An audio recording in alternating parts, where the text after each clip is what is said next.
Gil Martin here, and welcome everybody to this episode of the Daily Packers Post, where we bring you in-depth coverage of your Green Bay Packers. We have new episodes dropping every day, Monday through Friday, so hit the like button and subscribe so you never miss an episode.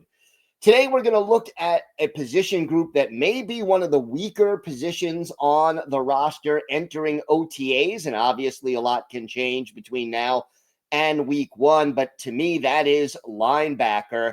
We have Quay Walker and Edgerrin Cooper as two bona fide starters. If they're healthy, they're going to play. The Packers just declined the fifth-year option on Walker, but are reportedly trying to work out some kind of an extension with the Georgia alum, and I think they probably will. I mean, Walker has led the team in tackles in each of his first three seasons with the team. He's got great speed. He can blitz the quarterback. He wears the green dot to call signals for the defense. But until the last few games of this past season, he has struggled to make some of his reads, to disengage from blocks, and too many of those tackles take place down the field. Now, if the last few games of the year that he played at a higher level is his new standard, the Packers are going to be in really good shape. If it was just a hot streak, well, there's a lot more questions about this unit than maybe even I'm thinking about right now.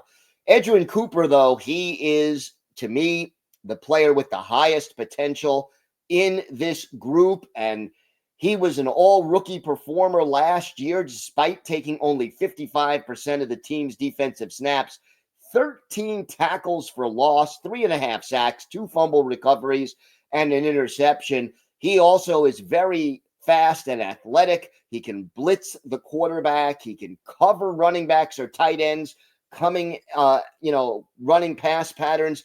And I think that Cooper, if he continues to develop, could be a Pro Bowl player as soon as this year, again, assuming he continues to take steps forward. But that third linebacker spot in Jeff Hafley's 4-3 formation, that's up for grabs. You've got three candidates who are at the top of the list. Isaiah McDuffie, the veteran who the Packers re-signed this offseason. He lacks the athleticism of some of the other players here, but he's smart. He's a leader. And he's got experience in Jeff Hafley's defense because he played for Hafley at BC. So he's got some things going for him. He's better against the run than against the pass because he just lacks the speed to keep up with receivers when they're running pass patterns. But he definitely does serve a role on this team, and he does contribute on special teams. The wild card in this group may be Tyron Hopper. He was a third-round pick a year ago, but only saw action on 18 snaps on defense all year long. He was practically redshirted, did play a bit on special teams.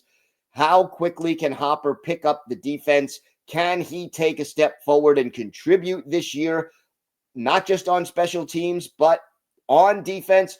That remains to be seen, and it's up in the air whether or not Hopper will be ready to contribute more this year. If he does, he's got the athleticism.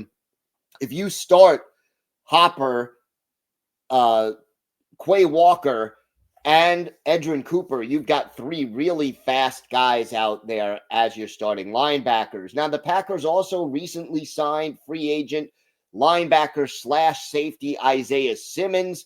He's a former top 10 pick, but he's kind of also a tweener. He's not exactly a safety. He's not exactly a linebacker. You get the feeling Hafley could use him in blitz packages or in specific defenses, but the production hasn't matched the tools so far in the first few years of his NFL career. We'll see if Isaiah Simmons can battle for a pick. Then you have the depth players. You have Christian Welch, who was re-signed by the Packers. He was with the team in 2023, had a great preseason last year, but ended up getting cut. Just a numbers game. But here's the thing about Welch. Wisconsin native, popular guy, grew up a Packers fan, but he's never played more than 53 snaps any season during his 5 years in the NFL on defense. And realistically, when he was with the Packers that 1 year in 2023, he didn't take any snaps on defense. So here's a guy who probably makes the team on special teams, but probably will not be a big contributor on defense at linebacker. And then Jamon Dumas Johnson, a 6'1", 245-pound undrafted free agent out of Kentucky. I think he can make the roster. His lack of elite speed makes him better against the run than against the pass. Again, he's smart, but doesn't have the speed to keep up with receivers coming out of the backfield or tight ends. Usually, the Packers keep 6 linebackers. Sometimes it'll be 5, but they only have 7 guys on the roster right now, and it'll be interesting to see whether they can fortify this position or whether or not GM Brian Gutekunst is happy with the guys he's got. I wouldn't be surprised if they pick up somebody who is either released or, maybe a June 1st casualty to compete for one of these spots. There's talent here, but there's a lot of questions, and that's what I think makes the linebacking group one of the more questionable or weaker position groups on the Packers entering OTAs. Don't forget to check out our website at thepackerspost.com for in-depth articles on your Packers every day, Monday through Saturday. Hit the like button and subscribe so you never miss an episode of the Daily Packers Post. I'm Gil Martin. Thanks so much for watching. Have a great day, everybody. And of course, go Pack Go.